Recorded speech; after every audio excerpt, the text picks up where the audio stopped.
So, okay. Good morning, everybody. It's 10:06 on July 16th, 2024, and this is a regular meeting of the Kentucky State Board of Elections. I'm Michael Adams, the Secretary of State and Chair of the State Board of Elections. I'll start by calling the roll. First here in the room, Member Ferris. Here. And then I'll go through the Hollywood Squares here on the Zoom window. Member Chandler. Ben Chandler, member Woodford County. Member Johnson. Jerry Johnson, member Franklin County. Member Griggs. Julie Griggs, member McCracken County. Member Skolnick. Corey Skolnick, member Jefferson County. Member Perry. Sue Carol Perry, member Shelby County. Member Sears. I think you're on mute, Member Sears.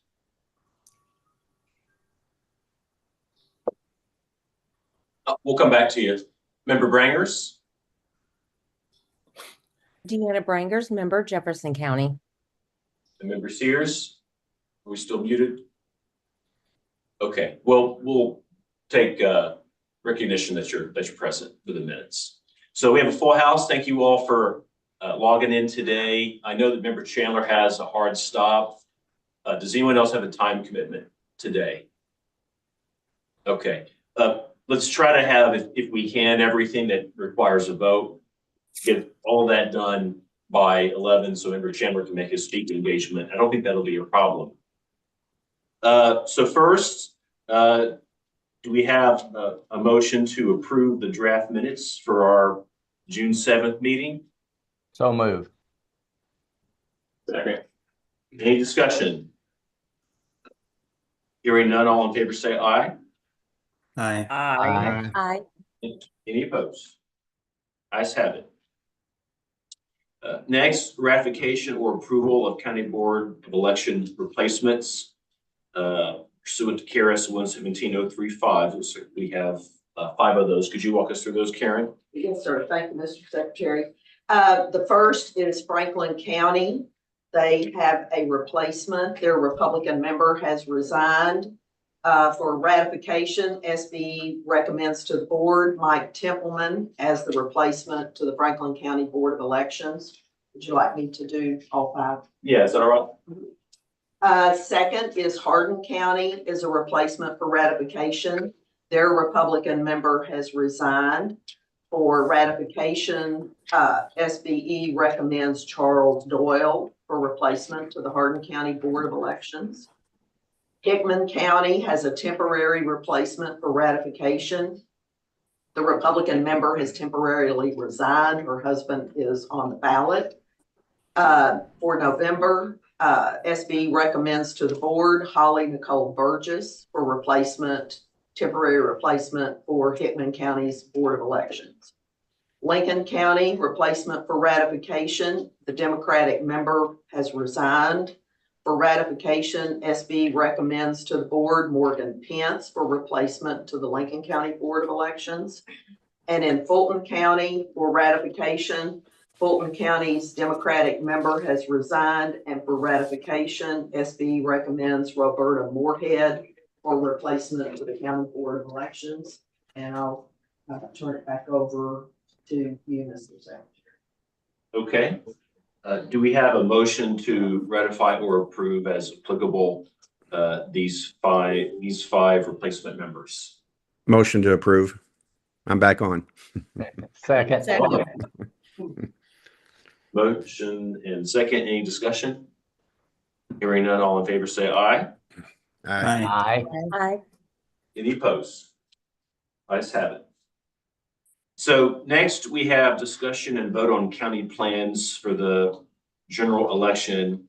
Has everyone received I think it's 91 that we got through? Yes. Through Friday. Friday. Okay. So I don't know if members have had an opportunity to review these to your satisfaction. I personally have not. I have been on the road for 9 days. I just got back yesterday.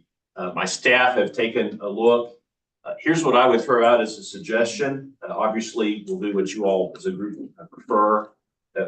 My suggestion is, by my count, 30 of the 91 that we've received are no-brainers, meaning that all the precincts are open, or functionally they're all open, and the maps look like they looked in prior elections, including presidential elections. There might be some consolidation here or there, but functionally all the precincts are open. I'm going to read you a list of what those counties are. It's 30. Bell, Clay, Harrison, Mercer, Metcalf, Monroe, Morgan, Nicholas, Taylor, Todd, Jefferson, Carter, Fayette, Floyd, Hart, Livingston, Lyon, Robertson, Ballard, Boone, Butler, Campbell, Carroll, Clark, Grant, Hancock, Leslie, Logan, Trigg, and Wolf. So unless members just want to hold all votes until another meeting, I think the easiest way to start would just be simply to take the ones that on their face at just even a glance appear to be fully open counties and get those out of the way, if that's agreeable to you all. Member Johnson? Thank you, Mr. Chairman.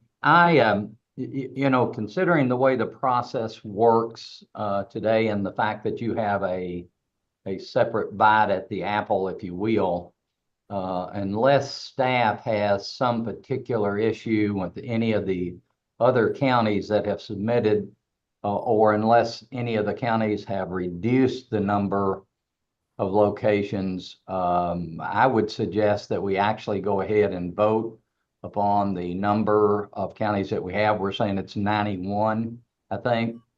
We're already past the deadline. I just, again, considering that you have a relief valve by being able to overturn the vote afterwards, I'd rather go ahead and get these approved and begin working on the other 29 or whatever it is that's left. That's just my opinion, but I'll certainly defer to the wishes of the body.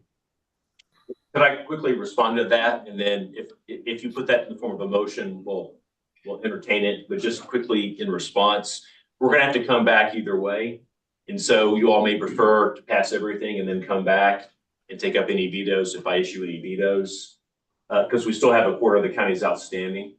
Or we can pass the ones that we all agree are fully open and then come back and tackle the other ones. But I do anticipate that either way, we're going to have to come back.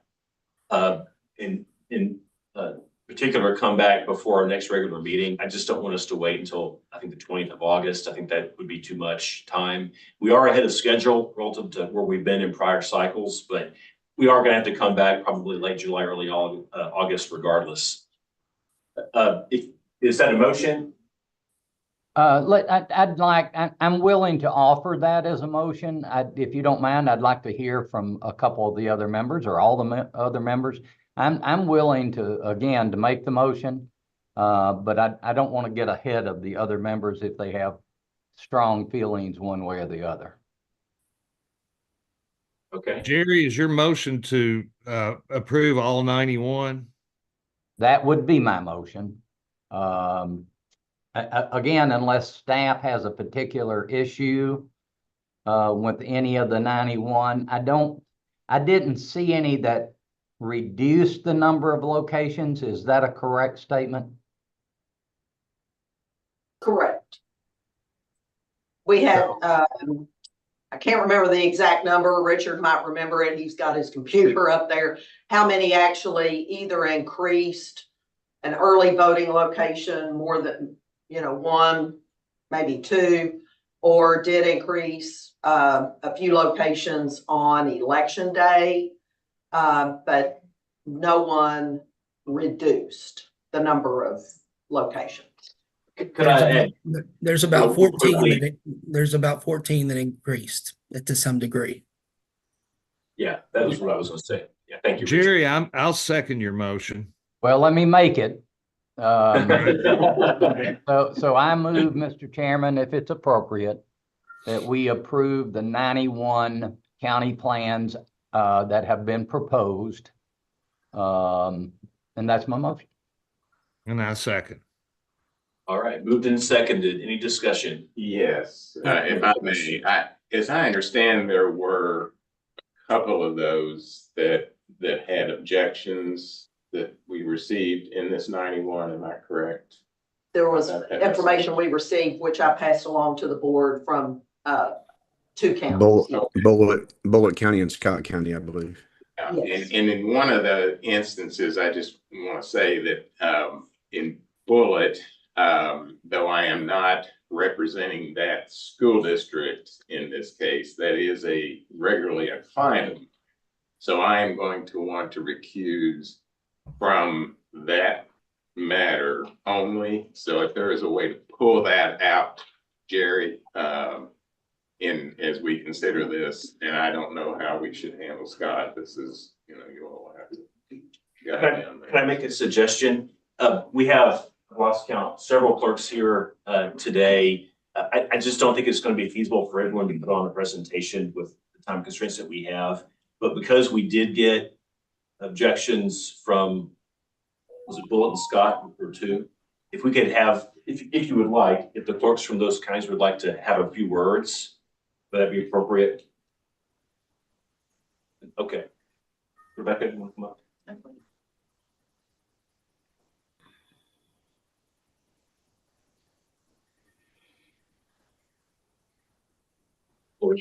Secretary, members of the board. I have had some indications come to me from staff at State Board of Elections, and so I'll get right to the point on those and try to be brief presentation. I would say in general terms that since we've had this vote center model in place for Scott County since the primary of 2023, we do find it very well meeting the needs of Scott County voters. It is a highly favorable plan, heard from dozens upon dozens of voters who love the flexibility of the vote center model and who are saying that they have a wonderful flexibility in their accessibility. And I might just point out as well that our original location, the Scott County Public Library, it's very centrally located. It's a very adequate facility as far as space in the facility, parking, all of those things that contribute well to a vote center. As many voters every election day, whether primary or general, as all of our other locations. There are 12 in total, and 12 locations spread out throughout the county with a population of voters of reaching almost 46,000, seems to very well satisfy this accessibility. So of course, we're closely monitoring this. We look at these numbers every election. So now I'll get to the point of the specific issues. There have been some indications that it's problematic for having the Sadyville City Clerk's Office voting precinct closed. We do have Northern Elementary, which again satisfies very well those aspects of a vote center that we are looking for to make sure that voters have a good experience when they come to what they anticipate being a vote center, which is efficiency and accessibility for any number of voters. This facility is just over 5 miles from the Sadyville City Clerk's Office, just over 4 miles from the Sadyville Fire Station. Those were the other two locations that were in the previous old model of individual precincts. Those 3 locations were meeting the needs of Sadyville residents.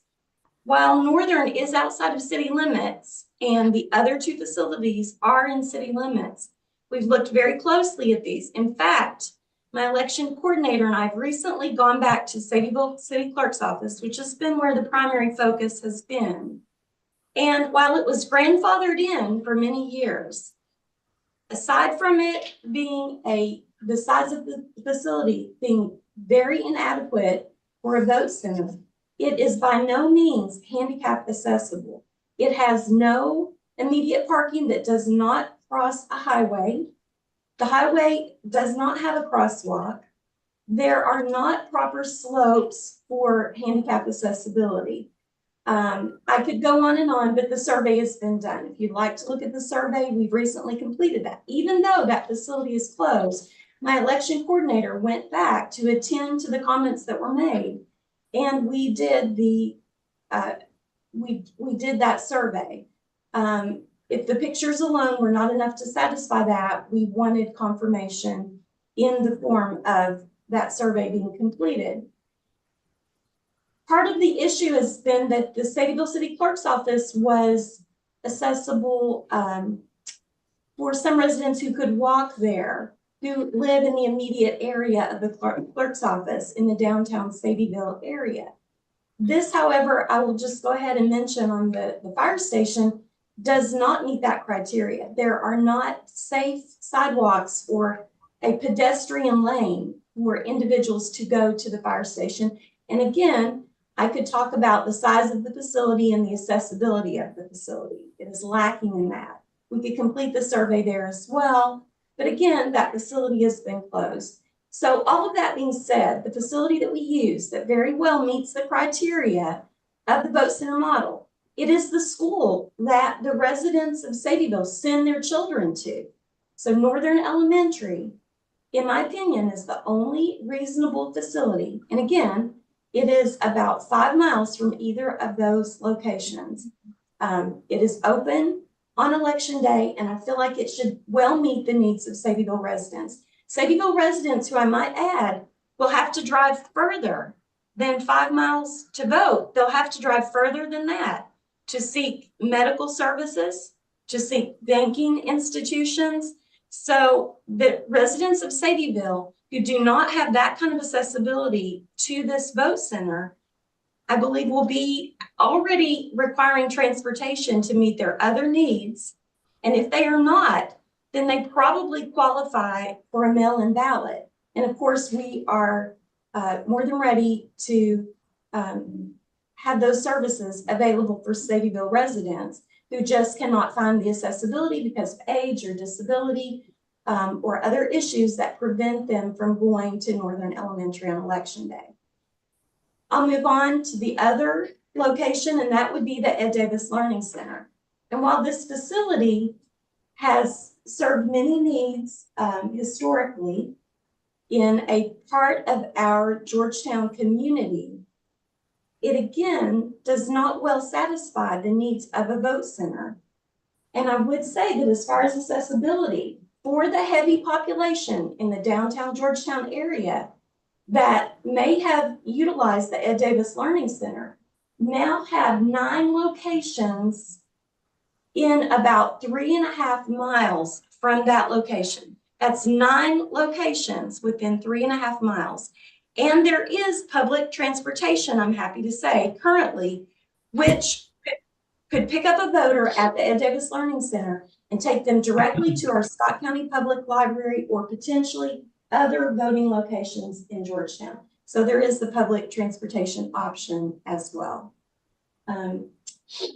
Those are my comments to the few indications that have been made about those locations. I feel like there is more of a fondness of those locations as what they have meant historically to those communities. But I feel like moving forward with this vote center model, which again, we watch very closely and we are finding it very well meets the needs of Scott County residents. I just do not feel that those locations satisfy the future of the vote center model. But the 12 locations that we have, I do feel are very well satisfying Scott County voter needs. I welcome any comments or questions from the board. I looked at the pictures and the maps that you sent, and I'm surprised that the Sadieville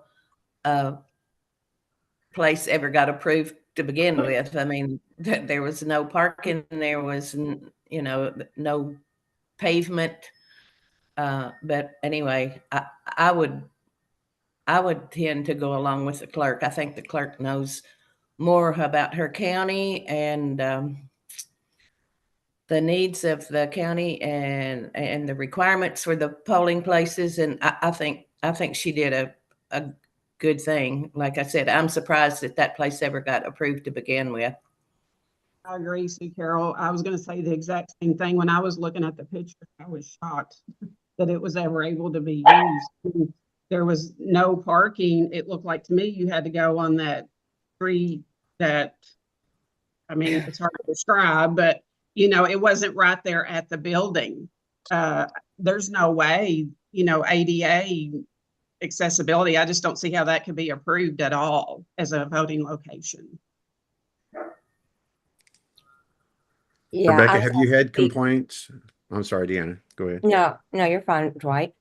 No, I was just wondering, have you had complaints? Rebecca, have you personally received complaints from the constituents in Sadieville? I have not received complaints from individual voters. I have had some indications made by members of the Sadieville City Commission and other legislators, not from constituents in regard to Scott County voters.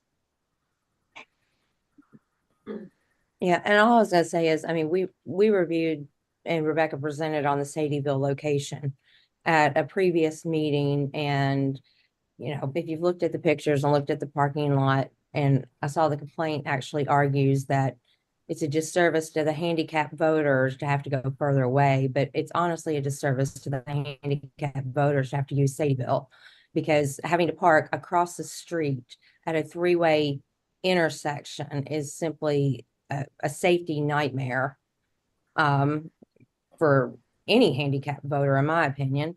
And there's limited parking over there at best. And I didn't see, because I am out of town traveling, so I'm kind of, was there information included, because I was looking at everything from my phone, on the Sadieville Fire Department? Because most fire departments that I know of, unless they have a community center attached, don't really have a big parking lot there either, because they're not set up for something like that. They're set up for their staff to, be there and run out and fight fires and do those kind of things, but they don't normally have large parking lots for voters. Yes, I would agree. And as I say, we will be happy to complete a survey if that better satisfies the board. But I agree with what you've said. That facility is not there really to satisfy the needs of the public coming to that building. So we have used it out of necessity, or as I say, another facility that had been grandfathered in the past. However, it is also lacking in accessibility, and the voters use what is used by the firemen as a weight room, and that weight equipment cannot be relocated on election day. So there have always been issues with that as well, with the facility as well as the parking, which is very limited. And again, it is not a building that has been designed for the public to be accessing. It serves a very different need for the community. And again, there are no safe sidewalks to access that location. I could not agree more. I feel very strongly that I'm not doing due diligence as the clerk if I were to submit the Sadieville City Clerk's Office or the Sadieville Fire Station as a part of our election plan and call it a vote center and add it to our vote center model. I don't think it would be diligent, because it is truly, I could not agree more. It would be doing a disservice to those who have accessibility issues.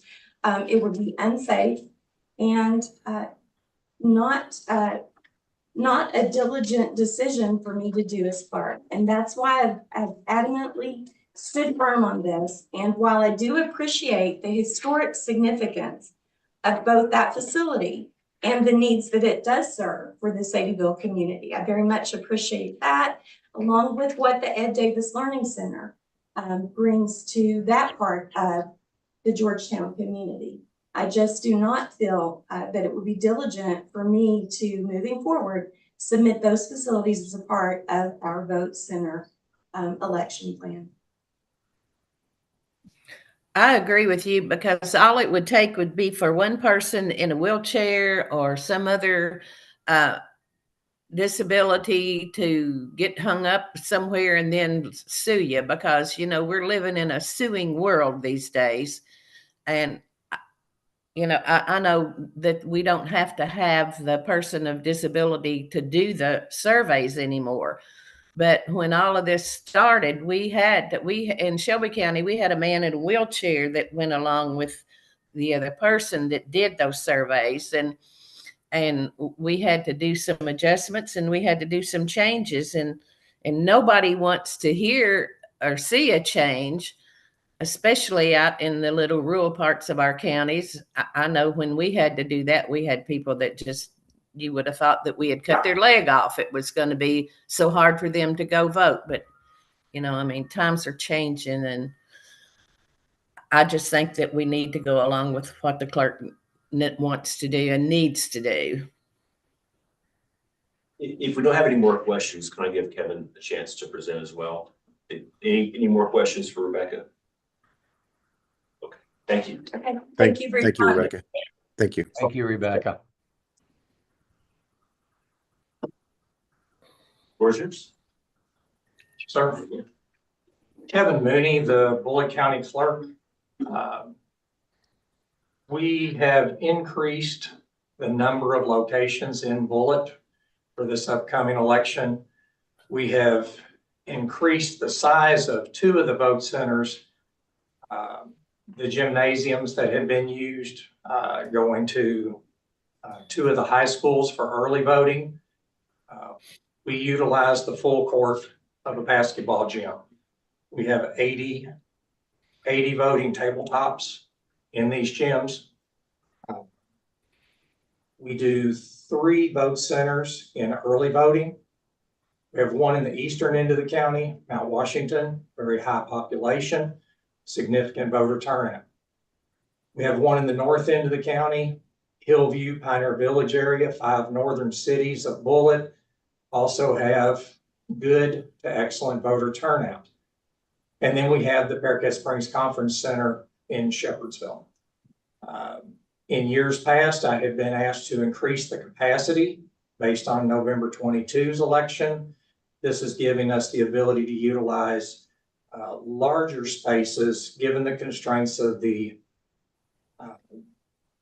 East or the Verity scans, because we can't recycle them from 3-day early voting to election day. So that constraint caused us to look to facilities that were physically bigger, where we could put more tables on the ground in order to wait on people. The school system and I have had conversations. I've talked with the superintendent and was told that we were more than welcome to be in the schools for election day, as we have traditionally been for several decades, but that they were not open to us being there for early voting. We discussed the fact that early voting is an identical process to election day voting. It's absentee, it's not election day. So ultimately, with the help of the KCCA and the legislature modified in House Bill 580 the definition of taxpayer-funded buildings that could be used for 6-day voting, 3-day voting, and election day voting. House Bill 580 changed in the way that the landscape changed following COVID with the coming of vote centers. Election law has morphed and changed to catch up with what we do with vote centers. We are basically throwing everything except the kitchen sink at this election cycle coming up. We have 47 precincts in Bullitt. For election day, we will have 11 locations. 3 of them are the same location that we utilize during early voting.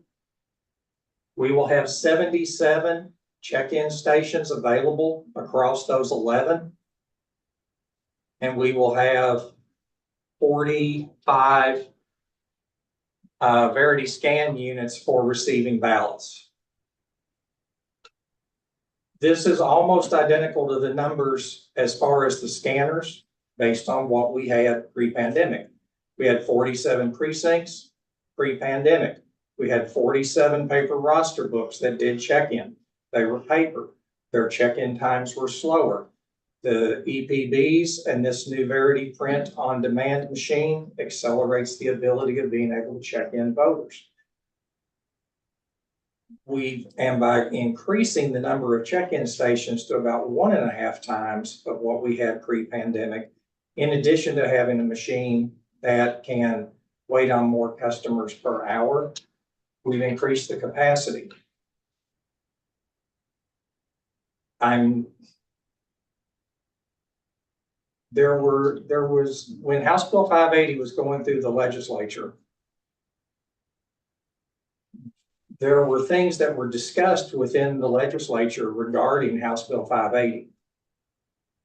This particular question about the identification of the vote centers being eligible to be a polling place was never talked about or challenged, and ultimately House Bill 580 was passed unanimously through both chambers.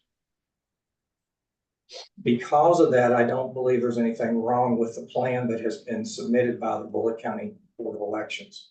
And I would ask that you all leave me in the group of 91.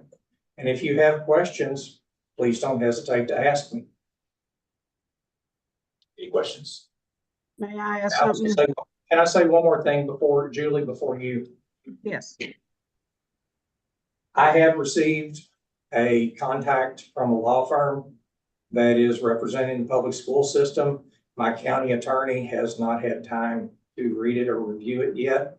So I understand that the school system is not happy. I know that Mr. Ferris is the counsel for our school system. And so they have gone to a law firm that I'm unfamiliar with. I'm sorry for interrupting. Member Griggs? So November of 22, was that like local election year? I think it was, wasn't 22 it? was the county election. Right. We had significantly high voter turnout. Okay. That's what I was wondering because, of course, this year being presidential, I think I always remember as a clerk, you know, that was the closest comparison to a presidential election as far as turnout. Did you have problems then, like with long lines? Is that your reasoning for wanting to add more early voting locations? Yes, that is what happened. We did not have the voter turnout during the 3-day time that had been desired. And because of that, we had about a 75% turnout on election day. And we thought we had a plan that was big enough, but because of the lack of 3-day turnout, we have worked since then in every election, increasing the size. The problem that we have had locally is that our voters don't know where to go from one election to the next. We've tried postcards, we've tried signage, we've used Facebook, we have put it out there. But ultimately, pre-pandemic, our voters knew where they had voted forever and a day. They knew where that school, that gymnasium, that church, that firehouse, whatever it might have been, they knew where it was. And if there were more than one location voting in that building, they also knew they were used to the poll workers who had been there for years or decades. And when they saw Bernice over in the corner, they knew that's the precinct I need to go to, or I go to the one to the left of her. we are trying to get back to a pre-pandemic world, and House Bill 580 and what it has made available to us to be back in the school systems, we call it early voting. It is meant for voters to be able to vote early. It is not meant to be restricted in any way, I don't believe. And so by virtue of being able to get into our public school system, which in Bullitt has the best buildings in the county, we do not have large gymnasium facilities held by a Parks and Rec. Our cities, for the most part, do not have gymnasiums of their own. And the ones that do don't have the parking to go along with it that we need, anticipating what this election will probably look like. Julie, I'm sorry, that was probably the long version of that answer. That's okay. I just didn't know, you know, I retired in July of 22, so I wasn't around at meetings to hear, you know, everybody's stories about turnout and all of that from the general election in 22. So I didn't know if that was your reasoning for, you know, wanting to add more for the early voting, if there were problems. You know, I think we definitely as a board need to think about supporting the voters of each county, because you go to disenfranchising them and you've got a complete nightmare. Did someone else have a question? I thought I heard someone else. I think one of the concerns in the letter, we received that same letter that came in yesterday, I believe, but security at those two locations was a concern. And I think it mentions that there's a $60 million construction project happening as well. So I think that the security was probably one of the biggest red flags. Any thoughts on that, or have you had a chance to even think about the letter? I've not had an opportunity to fully think through all of the security. The construction project is on the west side of Bullitt East. All of the parking facilities are on the west side of the building. So that construction project is, I don't believe, pertinent to my voter turnout, because we would have had them walking a significant distance from the other side of the building. House Bill 580 and the KRS that gave clerks and boards of election access to taxpayer-funded buildings before House Bill 580 was passed said that the boards of elections had the opportunity and had the ability to use any taxpayer-funded building in whole or in part. The definitions have now been changed to reflect not just election day, but also our 6-day voting as well as our 3-day voting. And I truly believe that across time, as we go forward, the turnout for this 3-day and 6-day will continue to increase. And we're going to have capacity beyond what we have today. And I think it's still a moving target, figuring out where that is going to stabilize. What I'm presenting right now in this one is trying to get Bullitt County through this November general election. Realistically, this will not be the plan that gets submitted to you all in 26, because we will probably have an anticipated lower voter turnout. I don't know what this turnout is going to look like. In my mind, I keep saying 60 to 70%. Local county elections can be somewhere between 45 and 55% in ours. Right now, I don't know for a fact that they can keep those two high schools open. I am not asking the public school system, all the members of the board, I am not asking them to close the entire public school system. They can close buildings when they have a water pipe break and somehow the children are not stunted for life. There are options through NTI and those Chromebooks. I have only selected 2 of the high schools because they have the most adult version of students within a school population. If there's a demographic that should be able to stay at home and do their work with their teachers, it's the high school population. I did not go down into the middle schools or the elementary schools because of what I knew it was going to do to the parents as a whole. Member Johnson, did you have a question? I don't have one. I apologize. I don't have one for the clerk, but I have a question for legal once we're through with this presentation. Any more questions? Member Skolnick? Sure. Just to try to move us along, and let me thank the clerk for his presentation. And I don't necessarily know whether, well, let me say this. I'm my comment that's about to occur is not a no vote on what you're proposing. But given the open questions around it, including a letter that's been received that you haven't had time to think through and some security questions, and the fact that we have to come back, I at least think it makes sense to hold your plan, not to vote yes or no. It's a very limited issue of your plan that it seems to me there's questions on, but there may be able to be clarity, or some of that may be able to be worked out before we come back the next time. And so at least for me, I'm inclined to suggest we put that one aside and hold it rather than making a decision on it today. But again, with the footnote that it doesn't mean I'm going to vote against it necessarily if that's what we come back with. That's just my view. And I understand the predicament that you're in, by the way. Mr. Chairman, Yes, sir. I would like to, based upon that, when it's appropriate, I have an amendment to my motion if it's, whenever it's appropriate. I think it's appropriate. Go ahead. I'd like to amend my motion to exclude Bullitt County from consideration today, simply because of the issues raised by Corey.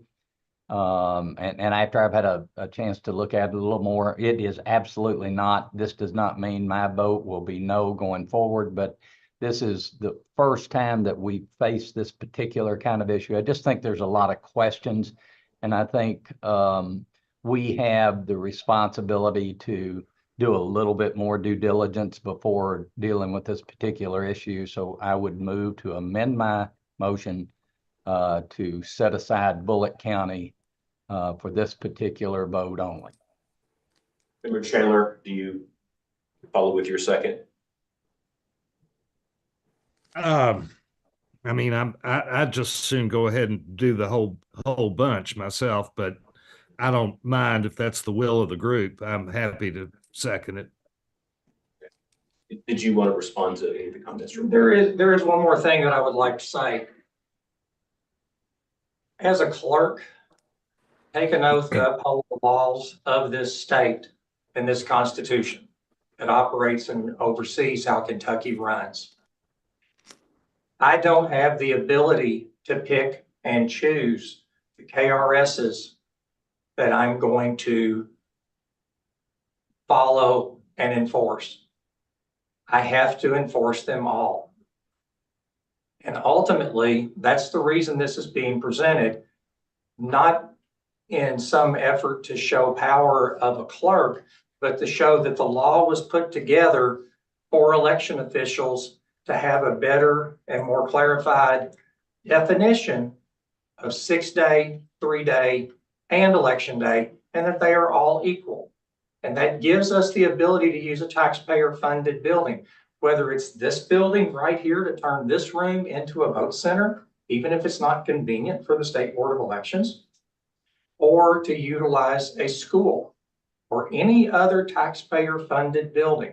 Please keep that in mind as we go forward. They changed the definition because the world changed. We do vote centers now. We are not in precincts on a precinct by precinct model. So the motion on the floor is, and I don't have the list. We can read it into the record, I think, if we need to. But the motion is that the board approve all plans submitted except Bullitt, which would be 90 plans. Just to have our ducks in a row, would someone mind just to read those 90 into the record, or I can if we have it? Mr. Chairman, just to clarify, it's not that we're disapproving Bullitt, we're just holding Bullitt. Correct. So the motion does not include Bullitt. It's not a statement on Bullitt. So just for clarity, I'm going to read the 90 real quick, and then we'll take it back up for discussion. And I know we need to get voting here pretty soon. So here are the 90.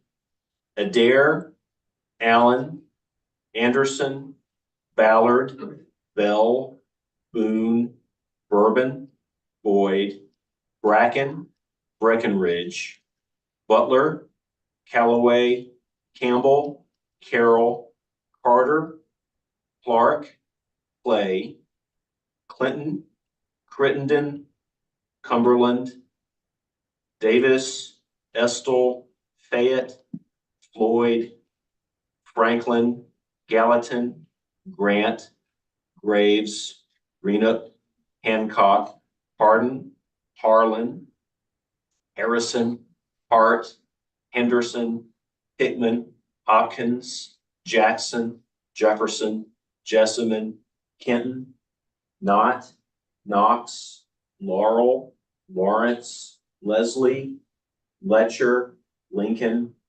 Livingston, Logan, Lyon, McCracken, Creary, Madison, Marshall, Mason, Meade, Menifee, Mercer, Metcalf, Monroe, Montgomery, Morgan, Muhlenberg, Nelson, Nicholas, Ohio, Oldham, Owsley, Pendleton, Perry, Pike, Howell, Robertson, Rowan, Russell, Scott, Shelby, Simpson, Spencer, Taylor, Todd, Trigg, Trimble, Union, Warren, Wayne, Whitley, Wolf, Woodford.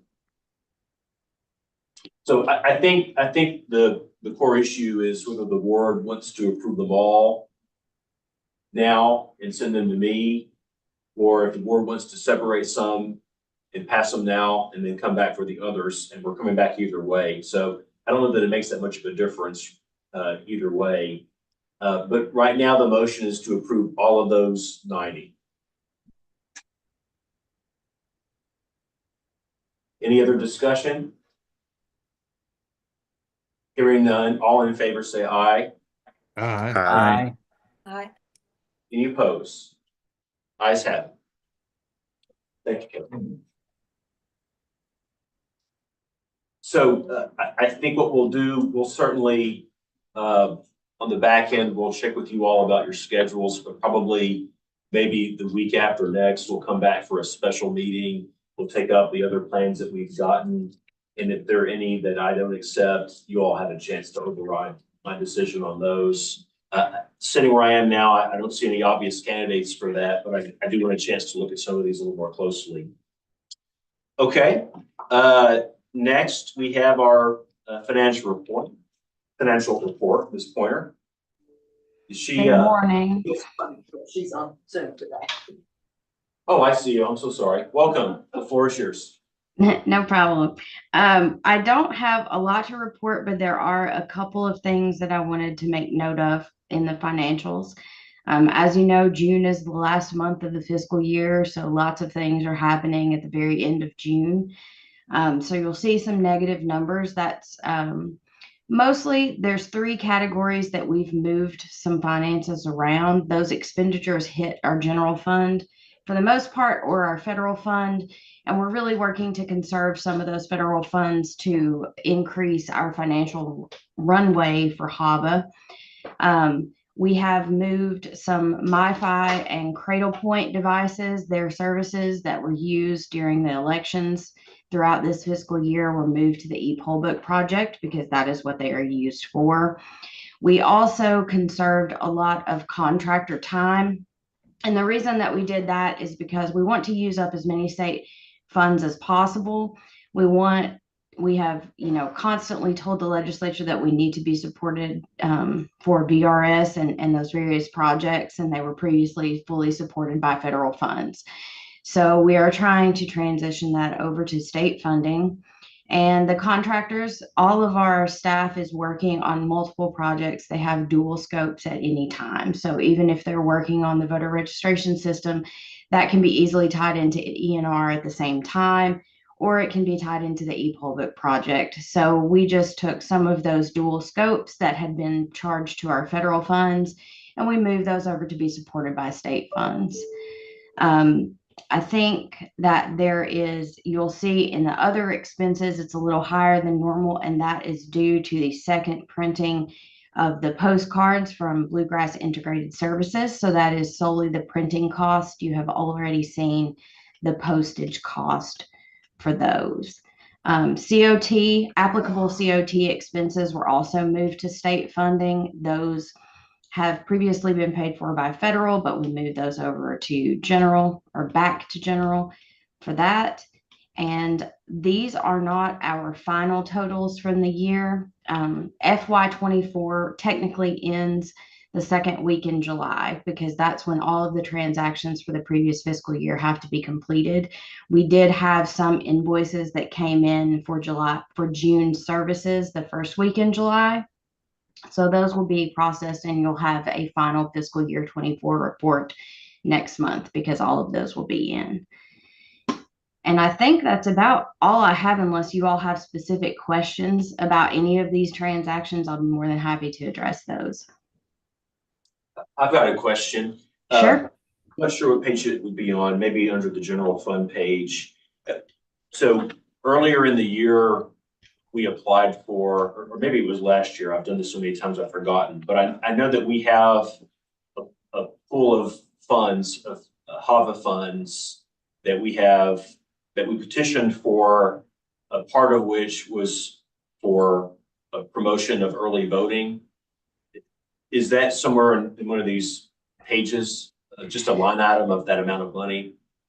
It isn't line itemed in this, because we only present the expenditures that are actually used for that grant. Those, to my knowledge, have not been expended yet and are still held in reserve. Was it 120,000? It was 120,000. Okay. Well, we have a lot to do and very little time today, but I would ask the members, maybe when we come back for our next meeting, let's think about appointing a working group to kind of address those funds and the best way to spend those for November. That's all I had. Thank you. Anyone else? Do we have a motion to approve the reports as submitted? Motion to approve. Second. Any discussion? All in favor, say aye. Aye. Any opposed? Ayes have it. Okay, thank you. Next, review of and vote on memorandum of agreement for HAVA election security fund reimbursements. The counties that purchase voting privacy booths pursuant to the MOA. Karen, could you walk us through that? And I can defer this to Rachel, or she can tack on. This is the $1 million HAVA security funds that we received recently. And we are dividing that among all 120 counties at $8,300 per county for the purchase of privacy booths or security cards. The MOU is used to execute with each county for this reimbursable portion of the grant. But the MOU is very much related, Taylor's reviewed it, very much related to past MOAs that we have done on security grant funding to the counties in the past. We wanted to try to get it here today because we do have 39 counties now that have submitted all the paperwork to and begin the reimbursement process. Most have these items ordered and coming in quickly. The main goal was for them to be able to utilize all of this the November election. I will say Rachel's done a great job of making sure the counties are aware of this. Our deadline is July 31st, and we are sending weekly reminders to get this in front of their fiscal court and get this done. So Can I ask, are we moving to approve the draft? MOA, yes. Oh, okay, all right. Is there a separate vote on how the funds are divvied out, or how does that happen? That was part of that HAVA grant, and the decision that was made in the narrative that we did for HAVA said we would divide the funds among the counties and do security cards and privacy booths. So that And part's- that was submitted in a narrative to EAC. So the allocation's already been Yes, handled, okay. yes, So we're just approving the baseline document. the baseline document. Am I correct on that, Rachel? Yes, so we have the draft of the MOA that was provided. It functions the same way as HAVA. And then right now we have 20 counties they are approved up to $8,300 per county. However, they are only, when they turn their documentation in, they are only paid for the amount that they have spent. So it's invoice based. Okay, do we have a motion to approve the draft MOA? So moved. Motion, do we have a second? Any discussion? Hearing none, all in favor say aye. Aye. Aye. Aye. Opposed? Ayes have it. I think that's all we have to vote on today. I think everything else is informational. We do need to have a closed session before we adjourn. Next, we have Tabitha Clemens with the KCCA, who I think all are here today. Tabitha, the floor is yours. Thank you. Thank you for allowing me to speak today. I appreciate that. It's always nice for KCCA to have a voice at the table, and we're certainly grateful to this board and body that you allow us to do that. I've recently been attending some training that is really talked about AI and elections, and more specifically generating AI, how we can do that better. So I'm excited to share that at our upcoming state conference with our clerks, and learning more about how we can be sure that we are being the facilitators of factual information going into this 2024 general election. It is imperative that county clerks are being able to share, and state board members sharing factual information about our elections, so that the information that's available to our voters online is coming from official sources and not just from folks posting things online that may be fact and may not be fact. So the more that we do that, the better we can inform our voters. As you heard today from two of our clerks are working very hard to ensure that we're prepared and ready for the general election. At any time, if any of you have any concerns or questions, please make sure that you reach out to us. And then the last thing that I will mention is there's a growing concern nationwide about the safety and security of our elections.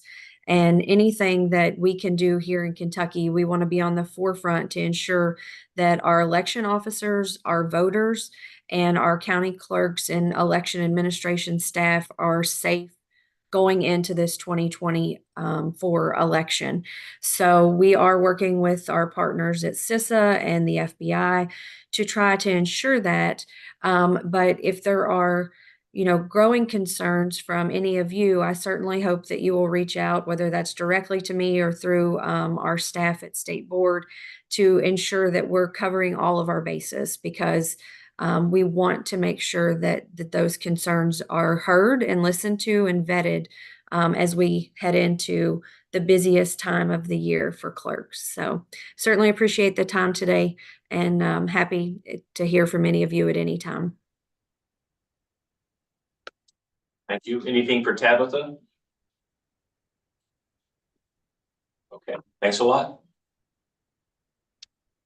Next, we have our Executive Director, Karen Sellers. I will be brief as well. I want to let the board know that Rachel has now completed all of the training and been given security to move forward as of August 1st, doing all the HR that for the State Board of Elections. Personnel Cabinet has moved her into that role security-wise.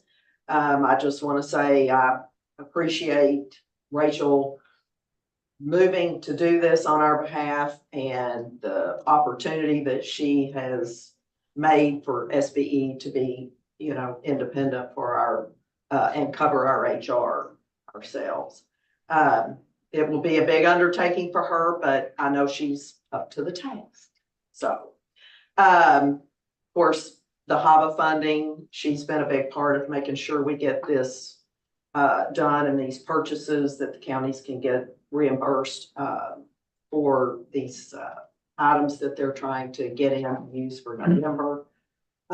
We have 2 MOUs ready for signature. Just wanted to let the board know, Alabama and Tennessee, these are part of the MOUs regarding list maintenance with these 2 states who are not members of ERIC, that we can do an exchange of data. I do want to mention that Taylor and I were in front of the Investments in Information Technology Improvement and Modernization Projects Oversight Board recently on July 10th, did a presentation and were able to speak about the public facing sites that SBE has and services for the public.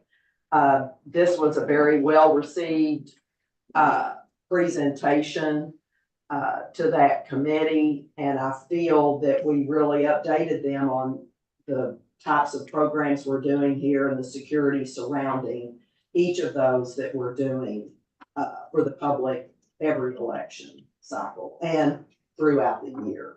And as with KCCA, we're gearing up for November 5th and all the deadlines, and keep in mind security, safety, integrity at all times, and glad to have the partners of KCCA and the Secretary of State's office to help us continue on that path to November 5th. Okay, anything for Karen? Okay, thank you. Is there any other business before the board? If not, can I get a motion to go into closed session to discuss pending litigation and security? So moved. Is there a second? Second. All in favor, say aye. Aye. All right.